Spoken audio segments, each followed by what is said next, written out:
It's my absolute pleasure to have with me today Dr. Brian Gregory. Brian is an academic and a lecturer at Lancaster University Management School, an expert in entrepreneurship from his own background, where he formed, led, and later sold a very successful company. He has a number of business interests as a non-executive director and consultant. And previously, he started his working career as a soldier and then NCO in the Scots Guards, and had a brief time working in the fire service.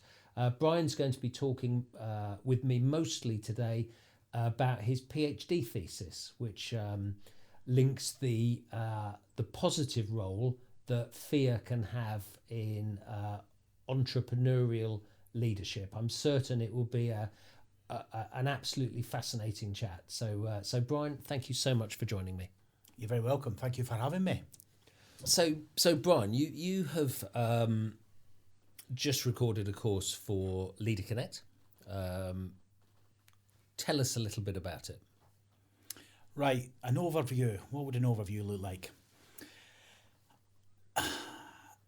In business, in leadership, our networks are critically important.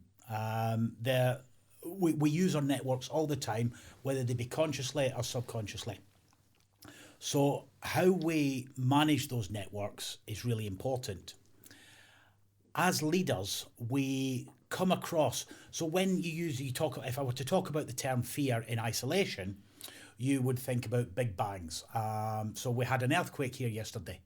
And if I've told people, in different parts of the world, in California there's an earthquake, that's fear. Big bang, things are going wrong. But actually, in reality, in business, we have 10, 20 fear-related episodes a day. And these are all much smaller, and it's about identifying those small incidences before they manifest into big problems. So it's about identifying the issues really early, and then how we use our network to understand them and to resolve them so that we can carry on. And from a leadership point of view, it's really important because we don't solve all the problems ourselves, do we? We need that team around us to help us solve the problem. And if you're a really good leader, it means your team is brighter than you. So all they need is the problems and the authority to go away and get on with solving those problems. So when you talk about incidents that might generate fear, what sort of things are you thinking of? Right, so it can be anything. So the stereotypical stuff would be late payment of your invoices. If your cash flow is not great and a customer who owes you, let's just say £10,000, says, I can't pay this month, it might be next month, that sets off some little alarm bells on the inside, doesn't it? And then it's our debt repayment start next month, because we set that up with a 3-month lag. So actually, not having the £10,000 and the debt repayments are starting, these things accumulate. Now, something that I haven't covered in these sessions, but we may cover in the future, is a fear press. And the idea of fear press is like a cheese press. And what happens is we just keep having more and more problems. So today we talk about mental health issues, don't we? And I'm no expert at all, I'm not pretending to be, but these problems tend to be an accumulation of problems where the weight just gets too much. Then you get the straw that breaks the camel's back. So the reason that it's going wrong is not just because of that one £10,000 late payment, it's all the surrounding problems as well. So in business, as a leader, you're going to have 10, 20 things in a day that you think, do I need to look at that? Do I need to spend more time in it? And within the series, I talk about that gut feel, your spidey senses, and that gut feel is really important. So you've had phone calls. I bet you've had a phone call in the last week, Neil, that your tummy sank a wee bit and you thought, oh yeah. But you've carried on with the conversation and you carried on. And the important part for us is to recognise that spidey sense in there, because that feeling tells you something's not quite right. And when you're astute enough to recognise your emotions telling you something's not quite right, then you give it a second. Does it need more time? yes, no, not sure, keep an eye on it, or actually I need to do something about that before this becomes a big problem. So going back to my £10,000 invoice that's not been paid, I know that's not going to get paid now. So therefore what I need to do is I need to ring all my other customers that are due to pay this month and absolutely make sure they are going to pay. And then I know my heart can rest because I'm going to have enough cash. And if I can confirm early enough that they're not going to pay, then you've got time to talk to the bank about a facility. But as we all know, you don't ring a bank up today and say, can I have a £10,000 overdraft on my business account? And they say, yes, no problems, Brian. So it's all about a pre-warning, a warning, precursor to something bigger happening. Getting in that cheese press and all the pressures, not cheese press, getting in that fear press and all the problems kind of bearing down on you. So is it about staying calm in order to deal with the issue, or is it about dealing with the issue in order that you can stay calm? Probably the second. It's not about staying calm. If you're not the calm type, then you're still going to bounce off all four walls, aren't you? And hopefully, from a leader's perspective, if that's what you do and your team can work with it, that's fine. So it's about dealing with it so that you remain with a level of control. That invoice analogy actually is working quite well now. I'm not getting my £10,000, but I have rung everybody else that owes me this month, and they've all promised they're going to pay, so we will be fine. So I can remain in control. In the course, you talk about the link between, or how understanding emotions and specifically fear, but I think you talk about other emotions, how emotions drive decisions, but then also how there's a link between that and strategy. Now, to me, emotional responses are instant and short term. Strategy is something longer term. How do you join those up? Right. So from an emotional perspective, and airport books, since I was a small boy, say take the emotions out of decision making. And I'm very comfortable arguing with anybody that that's impossible. Every decision we ever make every day has emotion within it. So we can't get away from the emotion. A lot of it is about understanding, why am I feeling like that today? Why have I just shouted at Neil on the phone? Because it wasn't Neil's fault. Something else has happened. It wasn't. That's made me... Yes, quite right. Something else has happened to me that's made me react like that. And if you're an emotionally intelligent individual, you think, Brian wasn't shouting at me there. I know I got the wrong end of it, but something else must have happened. However, if you're less emotionally intelligent or know me less well, you think, Brian was really rude. Why did he do that? I did nothing wrong. So we need to understand what emotions we're experiencing, why we're experiencing them, and that help dictates what happens next. Now then, so if you're talking 5-year strategy, I'm not going to suggest your emotions play a part in your 5-year strategy. But if you're working out what we're going to do in the next day, hour, week, we've both got a military background. So we both found ourselves numerous times in situations where you're having to make a decision quite quickly that has some ramifications for your future and other people's futures, and you're afraid. And anybody who says they weren't afraid is obviously telling us fibs. We know that. We're afraid, and there's lots of other emotions as well going on in there. So if we can recognise what's happening to ourselves in that millisecond, we're able to make slightly brighter decisions. Or if we're not making brighter decisions, what we are is we're making self-conscious, self-aware decisions. That I know why I'm making this decision, because I am whatever that emotional feeling is. I found under pressure, and by under pressure I'm probably thinking of in Iraq or other operational places where there was a risk of harm, death or severe pain, that there was quite a lot of, I mean, you've seen the TED talk I did, Pause and Allow, and the importance of pausing, and for me, I suppose, I mean, I hadn't really thought about it, but understanding the emotions, but also stepping back in order to control my own, because I've found that I make bad decision, or I think we all make bad decisions under pressure. That's the principle of sales, isn't it? Most sales is done. So certainly if you're buying cupboards for your bedroom, you will find that there's a ridiculously short window with a special offer in it. So I've found slowing things down and creating space and time to think really important for me. I suppose it's getting a grip of my emotions. We're saying the same thing here. Whether you know you're doing it or not, if you're slowing things down, putting a bit of a gap, temporal gap between you and what's about to happen next, you're just taking stock. And part of what I'm talking about and part of what my research does, it's about acknowledging the fundamental, but what's the word? I know you'll cut this bit out. That's why I said cut. We won't. Look at the bumbling fool we found here. Yeah. No, this is in, Brian. So get on with it. I've lost my train of thought now. So go on, start again.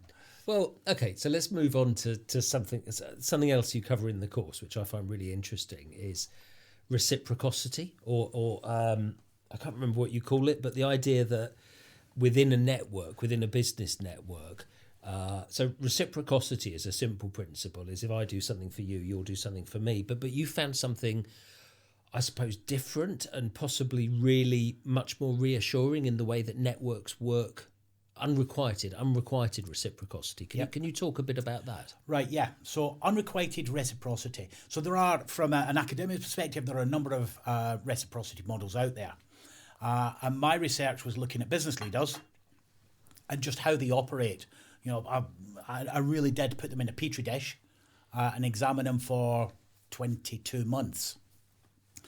And the unrequited reciprocity part, it is simple. You know, when I explain this, you're going to say, Brian, that's dead simple. It's obvious. Everybody knows that. What hasn't happened thus far is that hasn't been researched and kind of proven.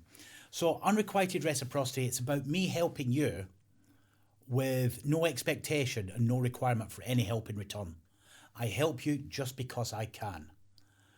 And the work I've done shows that multiple business leaders help other people just because they can. It's the right thing to do.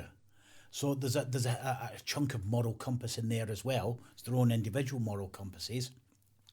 But it's about helping because you can. And when you create a network, and from a leadership perspective, creating a network of these people who will help you just because they can, and not when, and it's so much giving. I think the media's good at demonstrating, you've got to give here, you've got to give there. And they're talking about giving on their terms. But actually the truth is, if I'm going to give to you, you need it when you need it, not when I decide I'm going to give it. So it's about giving on the terms of the people that need it and creating an environment where it's safe to ask for help. It's safe to say something's wrong, rather than, because a lot of leaders, especially business leaders, there'll be conferences, networking events, all manner of things. How's business, Neil? And Neil always says, top drawer, brilliant, couldn't be better, making loads of money. Truth is, you're not. Truth is, you're struggling. So if we can use unrequited reciprocity to say, actually, it's a bit tough at the moment. Most people will say, what can I do to help? Almost all people will say, what can I do to help? And then it's you having A, the intelligence and B, the bravery to say, well, actually, I need to talk to people in this sector, or I need to talk to person A. And by doing that, you've made it really easy for me to help you. And I don't want anything in return, because what happens is you've thought, I like that. Brian's a really good guy. I appreciate his help. You'll then go and help Victoria, who's in front of you, because she needs a lift with something, and you'll help her. And when she looks around and says, Neil, thank you so much. How can I do it? What can I do for you? You said, nothing. It's all fine, because you know you've had help of me. And Victoria will be able to fill that circle, and Victoria will be able to help me. And I don't have to feel bad, guilty, anything else that I'm unable to help Victoria, because we've created a cycle of unrequited reciprocity where we help each other because we can. And how do we create that? I mean, if someone was just setting out in business, how do they form this circle, this group around them who behave in this way? So this is about social norms and social practices. So when you think in your network today, there will be some people out there that you think, she's a good girl, he's a good guy, they will do whatever they can to help me.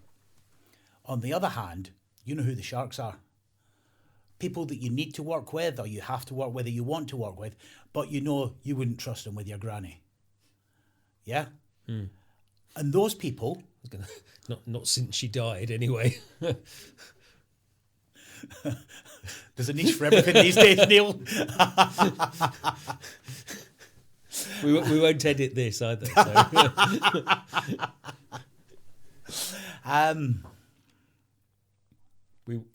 I wouldn't trust them with my granny, you were saying. Yeah, no, I was just trying to get my thought process, yes. and then I'll start again, and I realise they'll jump back in there. So there's those people that we can trust in business who we know will, within reason, do anything for us, and that you feel safe and comfortable with. And then there are those who have to be in our network for multiple reasons, but you wouldn't necessarily trust them with your granny. And to that end, it's about knowing what you say and who you say it to. And it's relatively simple. It's about how we manage our network. And we know, once we know our network, and that's about you investing in your network. And there's more work to be done here. But when I talk about investing in your network, it's taking that personal interest. It's the being interested, not just interesting, isn't it?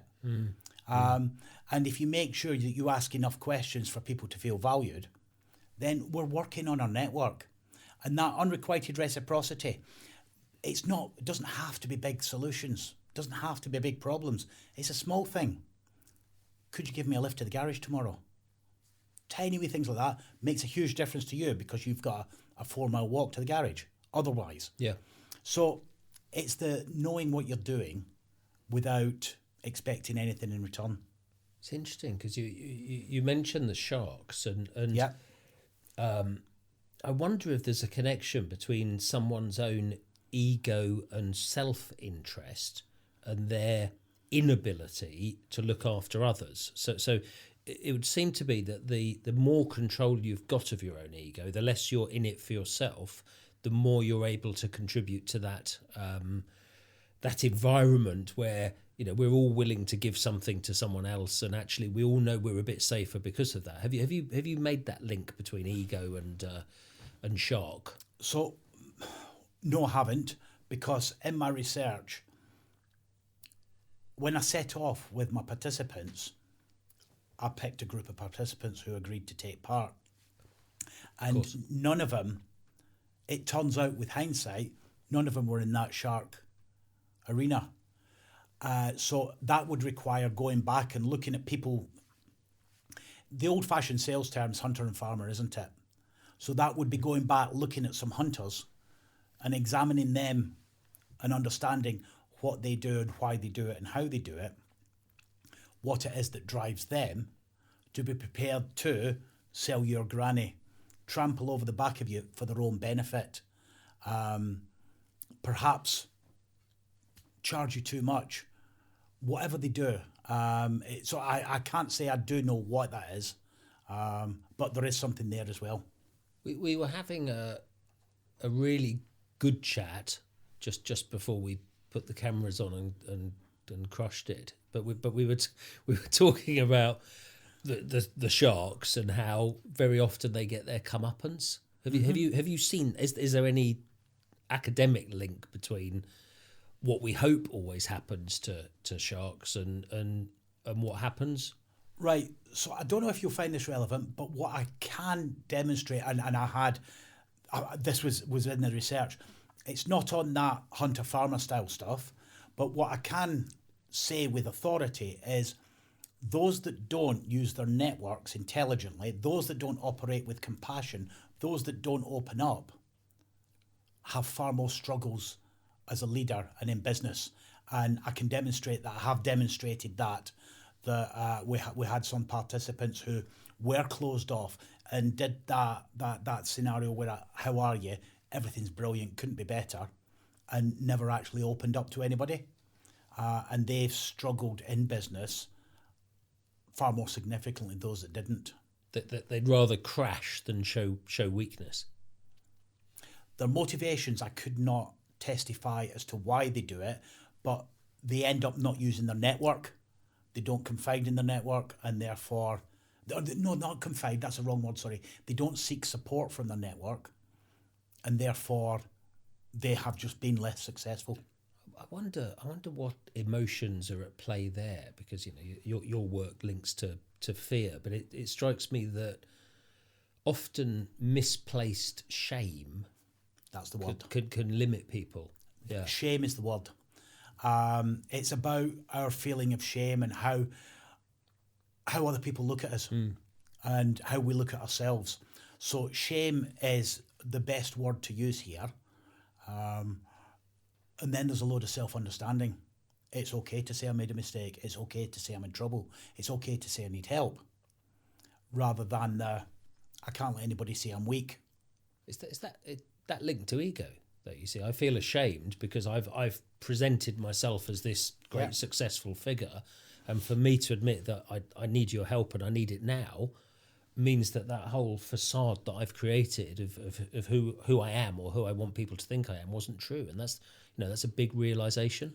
So I'll give you an example of that. So there was some research done by a friend of mine, and I did use this research, and she did some research of business owners in the Highlands of Scotland, and she looked at, within this study she did, she had 6, and face is really important. Face. Yeah. Having face, losing face, saving face. Yeah. And actually, some cultures, it's all about face, isn't it? You get out to places like Pakistan and India, and your face is everything, isn't it? And of her participants, 2 of them committed suicide, business leaders, because they lost face in their community. Because they'd been ultimately, through their eyes, they'd been unsuccessful, and 2 of them committed suicide. So shame and having face is actually very serious. It can have serious ramifications. In our leadership courses, I explained very early on that position and status are the most fragile forms of influence that you have as a leader. But actually, position and status, if you believe too much in your own position and status, they make you very fragile, don't they? That's what you're describing. That's exactly what. Yes, you're right. It can make you very fragile. And I'll bring you back to some emotional conversation we've just had a few minutes ago.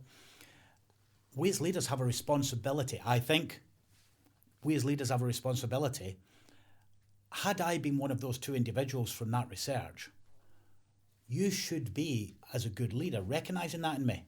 Something's changing with Brian. Everything is not right with Brian. I'm going to keep an eye on him. So we as leaders can see, and anybody watching this who has been in a position of leadership for probably not very long at all, you see problems with your team members. And sometimes you'll think, I'll ask Neil, how you doing? I know fine well you're not going to tell me how you're doing, but what I'm looking to do is, over a couple of weeks, have you unravel somehow so I can see what's going on. Understanding your people, knowing that you might be the kind of guy that as soon as I say, Neil, how you doing? You open up, I hand you the tissues, you have a good cry, and you tell me everything. That's a good thing. But inevitably, you're an ex-military man, you're a military officer, stiff off our lip, we do not show how we're feeling. So you're going to say, everything's fine, Brian. But I'm noticing changes in you, the way you're behaving, the way you're reacting. I'm noticing changes in your emotions. So as leaders, we have, I would say, a responsibility to look to each other, to support each other. And you talk about trust. I know it's in your PhD thesis. It's in the course. You talk about the importance of having that trust between people, which would seem to be the trust that would allow me to say, yeah, I am having when you say, Neil, how are you? I trust you enough to say, actually, Brian, not good. I've got this going on or that going on, and these, whatever these things are, they could be financial difficulty or relationship difficulty. And I've always thought that the personal absolutely flows into the business world. You can't be going through a divorce or bereavement or a breakup and then be at your best in the work environment. But for us to have the trust between each other that I absolutely know you're not judging me, and I absolutely know you're not going to go straight on WhatsApp and tell other people, hey, you won't believe what's going on. So can you talk about the how you see trust in business networks? What does it mean? So trust, it's a beautiful word because it's so difficult to define. And there are many theses out there built on trust alone that are, researching trust. So trust is very much sits in our own personal and social norms. When you get to trust and fear, they are social constructions. So without getting too clever or too technical, what you decide is trust will be slightly different to how I see trust and how other people will see trust. And you just made me think then when you were talking, because the kind of guy you are, and I've known you for 10 years-ish, roundabouts, you probably do open up quite quickly to people because the type of person you are, and say, I'm not so good today. My back's hurting. I've had a bad back for a couple of weeks now. And you probably do. I have specifically probably said that exact phrase to you. Many times. That's why I used the back example. Yeah. I'm not like that. I'm very closed. I'm very secretive. Now, I do that knowing what I'm doing. So I'm all right at managing myself generally. So trust is about those interactions, those social norms that we have. What's it all right to tell Brian? What's it not all right to tell Brian? Because going back to that hunter-farmer thing, the hunters, you're not going to tell too much to, are you? You might not even tell them anything because you think they will not be respectful of my information. So trust can be built up over a short period of time, over something intense. You think back to your military background. We can both relate to what that might be. But trust is also built up over multiple short, small, almost innocuous actions. But trust is built up over the same. Unrequited reciprocity is fabulous for building up trust. Because once I've helped you for no reason whatsoever, there's just that spidey sense in there that says, Brian's quite a good guy. He'll be all right. So trust is very much within oneself, but it's also socially constructed. Yeah, I see that. That trust, I suppose the unrequited reciprocity means that the relationship between two people who are supporting each other doesn't actually need to be that close. You're just in the same cultural environment and behaving that way. But, well, I'll probably balls this bit up slightly. Not at all. Just go quiet for a second and I'm going to say something. Well, say it, because I was leading on to something, but we'll come back to that. Right, just to pick up on what you said there, Neil, it doesn't require contact anymore because some of the later findings of my research, I noticed about digital interactions. Yeah. And the digital world, what a fascinating world. And that's another area I'd like to do some looking into. So you and I have a 10-year-old relationship and we have a 40-year-old background together. Mm-hmm. So we have some affinity to each other because we know our backgrounds. But what I found is that embeddedness that you and I have because of those backgrounds and our 10 years together, that embeddedness digitally is really easily transferable. And I had no idea how transferable it was. So can I give you an example? Would that work? Yeah, this fascinates me. So right. Please. So one of my participants, COVID time, client was a bakery, and her client said to her, I think I'm going to have to close the bakery because my staff are not coming in. So what she did, she done some research with the staff very quickly to work out what was the problem, to try and work out what was the problem, because she would not get any money. She would not get paid if they closed. So she found out they were afraid. And during COVID, it was one of those, there wasn't enough, they didn't feel there was enough protective equipment and gels, hand gels. Mm-hmm. So she went out on LinkedIn that morning and asked for help looking for PPE and hand gel. By the evening, she had enough PPE and hand gel for her client, a baker, to appease the staff so the staff would come to work and continue to bake and do their stuff.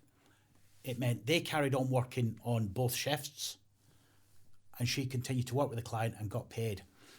And that all that did was that went around LinkedIn in one day with people she had no idea who they were, shared, commented on, passed around, at a time when this stuff, I'll grant you, was being mass produced, but was also in short supply because everybody wanted it. Yeah. So that outward reach of social media, and you ask why. Why did people help this participant? It was unrequited reciprocity. They helped her just because they could and thought they should do, because they never got anything from it. They weren't selling PPE, they weren't selling hand gel. And that undoubtedly went through multiple layers of contacts beyond her, where she could never have comprehended. So digital, and her embeddedness with her close contacts that shared that, or went to their contacts and went to their contacts, her embeddedness carried on through contacts who she'd never met. Well, if Neil trusts her, I'll trust her. Yeah. And it just worked all the way back through. So there's a level of embeddedness that builds trust, and that trust can travel with us. Even though we're not on that, digitally, we're not on that journey, but our story is passing through the internet. Yeah, I've seen that. I've seen these things happen on LinkedIn. Yeah. I mean, I think that's an incredibly clear example, but it links to something that I've found in our business, Leader Connect business, which is that a lot of our big pieces of work have come out of people I know, but I don't know them well, and it's like this power of next order connections. And I've always found that interesting, that someone maybe I haven't seen for 30 years, or somebody who is connected to someone I know, is just as you've described, will often be much more engaged in helping me actually than the first order connection. My direct connection, or the people I see every day, perhaps have an assumption that things are okay. You probably don't need any help. There's like a second level though, where people are perhaps more willing to help. Have you seen that? Is this? Yeah. This is a thing. So it's called the power of weak ties. So we have two ties. We have strong ties, which are the people that were around every day. And then we have weak ties. You refer to them as secondary ties. Yeah. There are people that refer to them as secondary ties. So we've got our weak ties. Now then, let's just take said individual. You said, haven't seen her for 30 years. Sounds like you were in the military with them. So they're a weak tie. Now then, as part of all this conversation, your embeddedness has lasted. It's remained latent, but lasted for 30 years because you haven't seen each other, yeah? What you did when you were with him 30 years ago was obviously good enough that your credit was good for 30 years, yeah? Embeddedness, that's interesting. Yes. And that all lay latent for 30 years is a beautiful example, really good, because it shows that this stuff has longevity. And then when I'm assuming it's a he has seen, or she has seen, Neil's asking for help 30 years later, they think, I remember Neil, really good guy. And I know the person he's looking for. I will sort an introduction out. So our weak ties, and that's what happened with the example of the PPE and the hand gels. It was our weak ties that continue to move this on. So our network, from a leader's perspective, yes, you've got your close team around you, but it's your strength comes from your weak ties, those secondary, tertiary connections. Yeah, that's fascinating. And there's obviously academic research behind it for Oh, the way you've just described it. There's a couple of so Mark Granovetter and what's his name? It'll come to me, but yeah, there's a couple of globally renowned researchers that talk about this. Mark Granovetter is the strength weak ties guy. Whenever I forget something and say it will come to me, it generally doesn't. No, I'll be laid in bed tonight thinking, I'll send you text messages. And when you talk about how emotions drive decision making comes from emotions. Not drive, influence, sorry. Influence decisions. Can you manipulate your own Is there a link? Firstly, is there a link between good decisions, bad decisions, and emotion? And secondly, if there is, and I know I shouldn't ask two questions at once, but if there is, can you manipulate your emotions in order to make better decisions? Right. Manipulate your emotions. I would challenge that only on the basis it's not about manipulating your emotions, it's about awareness of your emotions. So if I'm angry at you, I'm not going to cease to be angry at you, but what I can be aware of is I'm angry at Neil because of, and it's awareness, or I know I'm angry. So I'd be better going for a quick wander around the block than I would be having this next conversation. So it's about awareness of our emotions. Whether your emotional state will drive whether you make better decisions or worse decisions. That was really the question behind it. Okay, and this is quite easy. I'm going to turn this back onto you now because we are having a conversation here. How do you know when you've made a good or a bad decision? Certainly find out further down the line, but I suspect a bad decision has come from a feeling of pressure or anger or a negative emotion, actually, generally. Okay, you could be right. No, actually, no, Brian, that's not true. Now I think about it, a strong unharnessed emotion, because actually being on an emotional high can also lead you to see the world. It's an emotion that twists my understanding of the world for better or for worse. So I'm seeing the world through the filter of extreme happiness or an extreme negative, and it means that I'm not dealing with reality. Okay. So what I would argue with you is that we only know what good decisions and bad decisions are with the benefit of hindsight. Now then, one of the other things that influences, and we've talked a bit about emotion here, we know that we will generally have between 40 and 60% of the information we would like at any one time to make a decision. So what possibly has more influence over good and bad decisions is the amount of information we have, our ability to process it, and then our ability to understand those emotions that we're experiencing at the time. So perhaps there's a little triangle of consideration there.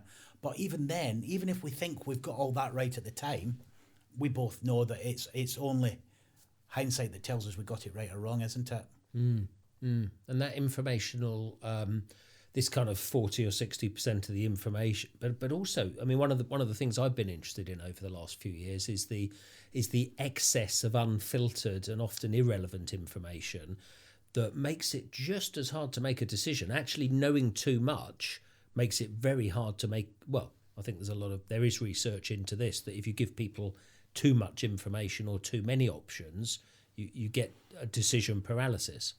Indeed. Well, we only have to go to the Chinese tonight to look at the Chinese menu, and there's almost thousands of options there, isn't there? You think, I'm confused. I much prefer when I'm out with the wife, somewhere that does 4 meat, 1 veg, 1 fish, 6 dishes. Yep. That's easy to choose from, isn't it? Yeah. So that information overload, yes, it can be the case. But as a leader, you've got to learn to filter that. We've all got to learn to filter that.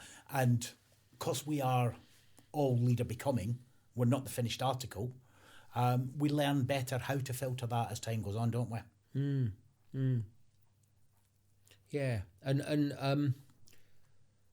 I suppose I mean that leads quite nicely into something which I think we probably will have to finish up, and this is fascinating. I mean, I think it's a conversation we'll probably carry on after the cameras are. Does that mean we're going to the pub?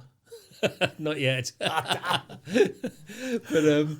although we'd probably make more sense of some of this stuff after a beer. But I've read that most people will perform better under a certain amount of stress. So if you're prepared well and you're competent at something, a little bit of stress or pressure will bring out the best in you. That's why, footballers will have their best game in front of a live audience, or musicians will perform better in a full stadium. But too much pressure is overwhelming. Have you found anything similar with fear? Because when we started this conversation, we were talking about, you were describing things that are fearful but potentially quite low level fear. Have you encountered much more significant fear? Is there a point where fear ceases to be helpful or harnessable and actually is just too much? So you can go back to Cannon. I think it was 1929. Cannon's famous fight or flight, or freeze, fight, flight. Yeah, you can go back to that kind of stuff.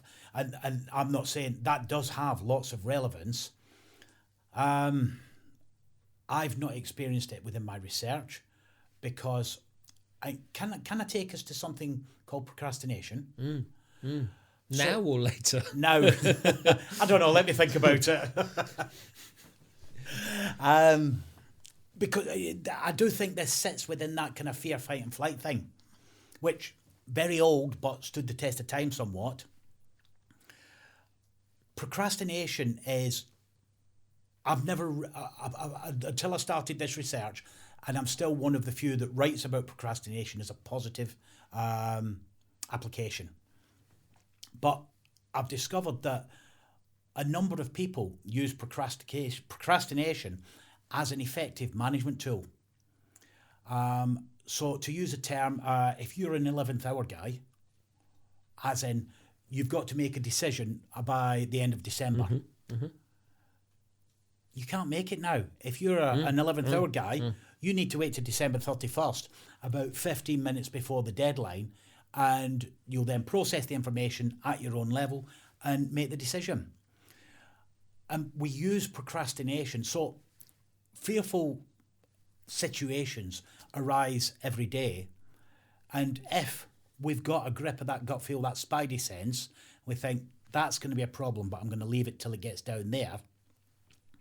So a lot of leaders know how to manage the incidents that they're coming across, and that's through experience. But it's understanding that the term procrastination is always used negatively, but it's not at all.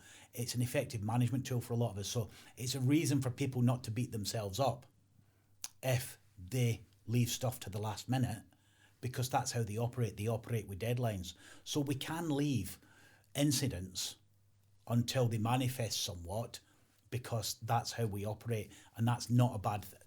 The research I've done has shown, because these people are incredibly successful, that that's how they manage life, not that's any kind of failing. And are they using procrastination creates space, doesn't it, by definition? Absolutely it does. And that space is useful to them?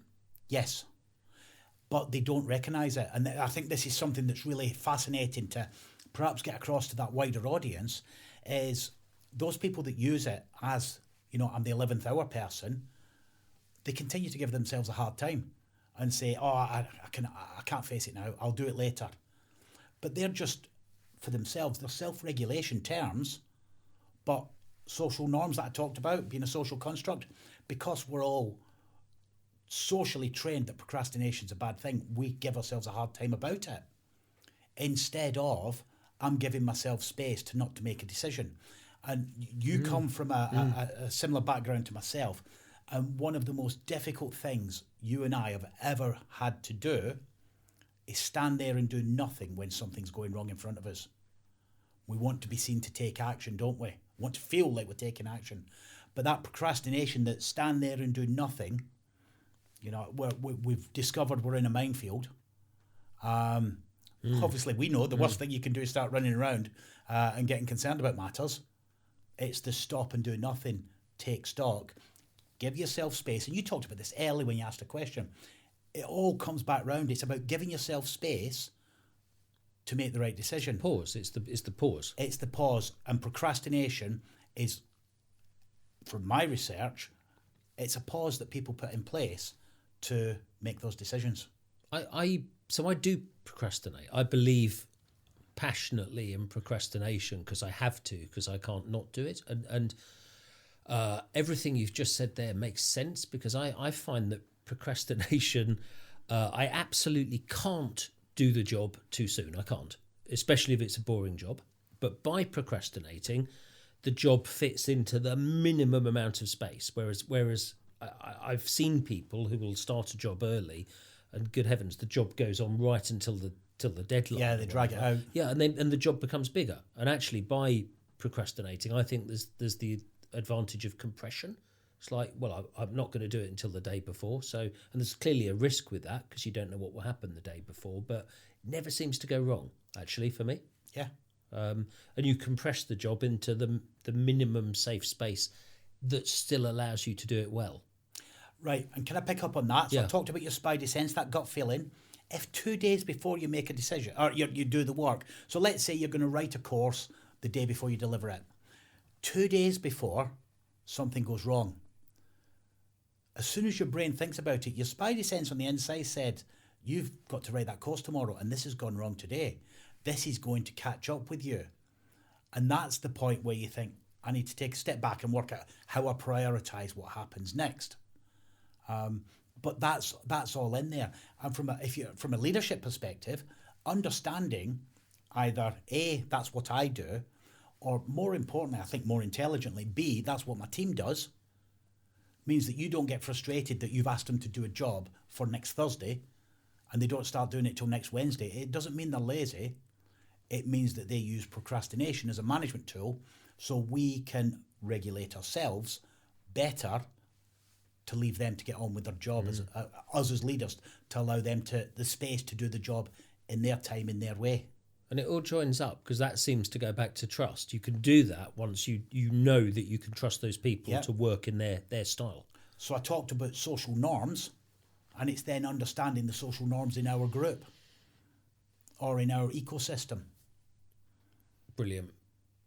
Brian, I know we've run out of time. Okay. This has been an absolute pleasure. It's been truly fascinating. I think for anyone watching this conversation, they will find it fascinating. I hope that people go on to check out your course on Leader Connect, and I hope at some stage you produce a book about this from your PhD thesis, because it's truly interesting.